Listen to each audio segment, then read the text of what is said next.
अस्सलाम वालेकुम नाज़रीन, आप देख रहे हैं उर्दू पॉइंट। मैं हूं आपका मेज़बान फ़ारूक शहबाज वड़ाइच। साबिक़ वज़ीर-ए-आज़म नवाज शरीफ की सेहत को लेके चहमगोइयाँ, सरगोशियाँ और अफवाहें हैं, लेकिन असल हकीकत है क्या? आइए आज नून लीग के अराकीन और PTI के अराकीन से पूछते हैं कि असल हकीकत क्या है। ये हमारे साथ मौजूद है मलिक अहमद खान साहब।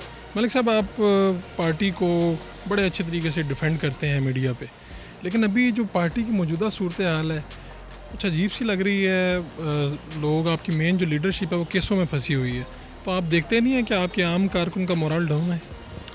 नहीं, कारकुन बड़ा पॉलिटिकली वाइब्रेंट है। कारकुन समझता है कि जो ये मुकदमात हैं इनकी नोयत जो भी है बिल्कुल इस झूठे प्रोपेगेंडे से वो मुतासिर नहीं है। देखिए ना, जो भी केस जुडिशल स्क्रूटनी में जा रहे हैं, जैसे भी शहबाज साहब का आशियाना का केस गया, आपने देखा कि कोर्ट ने बिल्कुल उसको डिमोलिश किया। तो ये जो भी मुकदमात कायम किए गए हैं बदनीति पर मबनी है और इंशाल्लाह हम सुरखरू होकर निकलेंगे। पब्लिक को कैसे वो समझाएंगे? पब्लिक आसिफ जरदारी आज तक अवाम की अदालत में गुनाहगार ही समझे जाते हैं।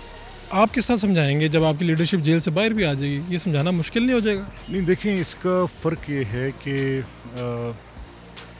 जो इल्ज़ामात लगे हैं उन इल्ज़ामात का हम जवाब क्या दे रहे हैं। हम एक एक पॉइंट पर अपने ख़िलाफ़ लगे इल्ज़ामात का जवाब दे रहे हैं। अगर किसी चीज़ का नहीं दिया जा रहा, उस पर अगर कोई परसेप्शन को बनाता है तो किसी के बस में नहीं है। लेकिन बरकैफ हमारे जो गवर्नेंस से रिलेटेड पॉइंट्स हैं उनके ऊपर तो हम हर चीज़ पे फुली कॉम्प्रिहेंसिव जवाब दे रहे हैं। आपने मुख्तलिफ प्रोग्रामों में भी तलखी भी हुई है आपकी PTI के लोगों से, लेकिन अभी ये अच्छा स्टेप नहीं है कि उन्होंने फयाजुल हसन चौहान को एक कम्युनिटी को हर्ट करने पे हटा दिया। देखिए, फयाज का डायलेमा ये था कि वो मिनिस्टीरियल लॉट था नहीं। उसने अपने कंडक्ट से ये साबित किया। अगर तो बहसीयत वज़ीर वो एक ऐसा कंडक्ट करते जिसके साथ आप देखें ना, सहाफ़ी उनके ख़िलाफ़ सरापा एहतजाज, फ़नकार उनके ख़िलाफ़ सरापा एहतजाज, एक कम्युनिटी को इस तरह टारगेट करके बात करना, एक कितनी बड़ी रिलीजियस एक उन्होंने वो क्रिएट कर दी, उसके साथ स्टेर आई। तो मेरा ये ख्याल है कि फयाज़ ने एज़ इंफॉर्मेशन मिनिस्टर अच्छा परफॉर्म नहीं किया। उनका हटाया जाना सब हल्कों में अप्रिशिएट हुआ। अब सियासत पे गहरी नज़र है। इमरान खान की ये जो अभी डेवलपमेंट्स हुई, अभिनंदन की रिहाई और ये सारे मामला, आपको लगा इमरान खान ने साबित किया अपने आप को? देखें, ये कोई पॉलिटिकल एक्ट थोड़ी था। ये तो एक मिलिटरीली अंडरटेकन टास्क था जो हमारी मिलिट्री ने बड़ा सुप्रीमली हैंडल किया। पॉलिटिकल गवर्नमेंट तो पॉलिटिकल है ना? वो दुरुस्त कह रहे हैं आप। स्माइल कर रहे हैं। मैं इसी बात पे स्माइल कर रहा हूँ कि किसी सियासी अचीवमेंट पर तो मैं उनको ज़रूर अच्छा कहूँगा, लेकिन एक मिलिटरी की जो ऑपरेशन है उस पर मैं उन्हें क्या अच्छा कहूँ। फ़र्क एक तो मैं इसमें बड़ा अफसोस का इज़हार करता हूँ। एक ऐसा शख्स इस मुल्क का 3 दफ़ा वज़ीर-ए-आज़म रहा है, ज़ाहिर है कि मिलियंस ऑफ लोग उनके फॉलोअर्स हैं।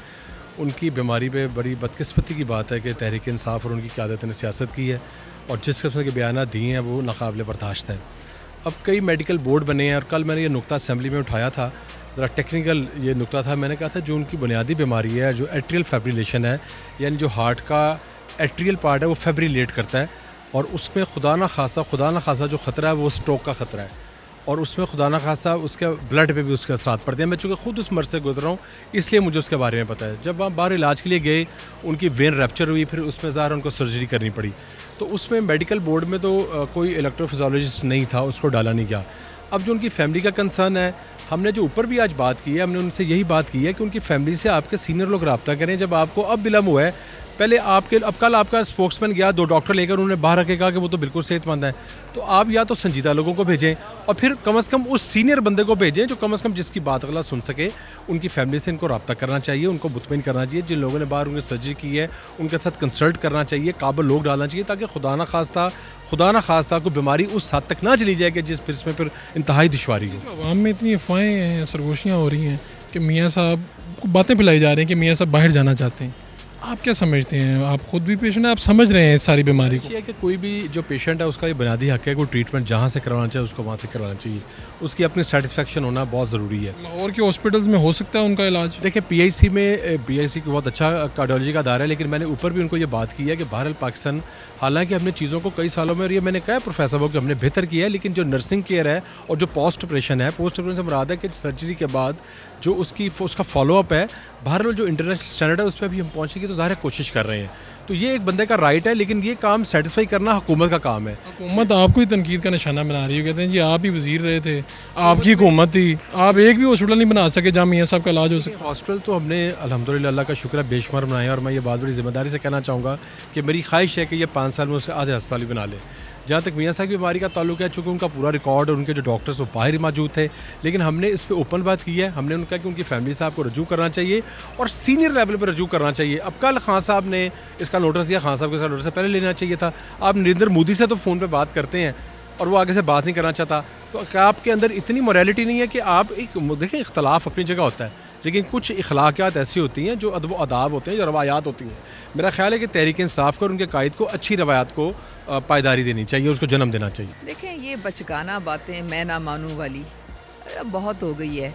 जब प्राइम मिनिस्टर ने खुद उनको कहा है कि जी आपको बेहतरीन फैसिलिटीज़ जो पाकिस्तान में हैं वो प्रोवाइड की जाएंगी।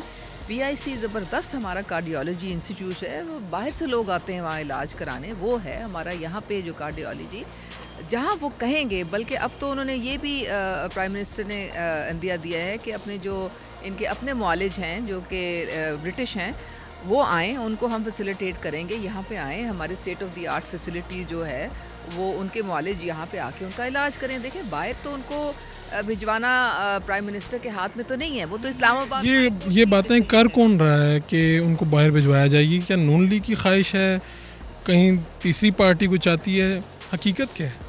नहीं तो आप मुझे बताएं कि ये इतना रौला क्यों मचाया है? इसीलिए मचाया है ना कि जी मैंने पाकिस्तान में इलाज नहीं कराना, मुझे बाहर भेज दो। ये नहीं कि अगर देखें ना, उनकी मिन्नतें तरले कर रहे हैं, सब उनको कह रहे हैं कि जी आप आएँ आपको करवाते हैं, लेकिन वो कहते हैं नहीं मैं तो हॉस्पिटल भी नहीं जाऊंगा, मैं तो जेल में ही ठीक हूँ। तो वो उसकी तो एक ही वजह है ना। तो मैं तो सिर्फ ये पैगाम उनको दूंगी, बी पाकिस्तानी, बाय पाकिस्तानी, इलाज भी करो पाकिस्तानी। मियाँ नवाज शरीफ साहब इस मुल्क के 3 दफ़ा के इलेक्टेड प्राइम मिनिस्टर हैं और वो एक अजीम लीडर हैं। उन्होंने इस मुल्क के लिए बहुत कुछ किया है और उनकी सेहत के ऊपर जो सियासत ये हुकूमत कर रही है ये हम किसी तौर पे भी बर्दाश्त नहीं करेंगे। ये इंतहाई नाइंसाफ़ी है और कभी उन्हें एक अस्पताल में भेजते हैं, कभी दूसरे अस्पताल में भेजते हैं और उन हस्पतालों में सिवाय ब्लड प्रेशर और शुगर चेक करने के उनको मज़ीद कोई इलाज उनका नहीं किया जाता। तो हम ये सोच रहे हैं कि अगर 3 दफ़ा के इलेक्टेड प्राइम मिनिस्टर के साथ ये हो रहा है तो आम आवाम के साथ ये क्या करेंगे? इस तरह का जो इनका रवैया है ये गैर इंसानी रवैया है। हुकूमत का कहना है कि नवाज शरीफ की सेहत के लिए हर किस्म की सहूलियात उनको दी जाएंगी, जबकि अपोजिशन का कहना है कि साबिक वज़ीर-ए-आज़म नवाज शरीफ की सेहत को लेकर मामले को लटकाया जा रहा है। अपने मेज़बान फ़ारूक शहबाज वड़ाइच को पंजाब असम्बली से इजाज़त दीजिए। अल्लाह निगहबान।